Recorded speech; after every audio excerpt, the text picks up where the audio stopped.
ये पेपर देखें, ठीक है, कैलीग्राफी देखें और पेपर देखें।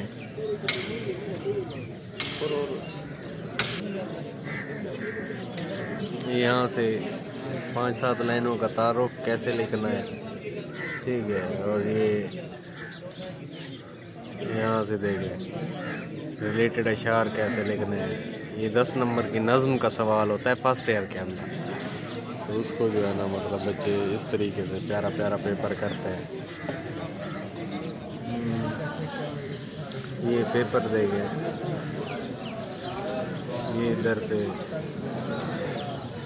ये प्यारे प्यारे हवाला जात अच्छे अच्छे शायरों के लिखने हैं। ये देखो, ये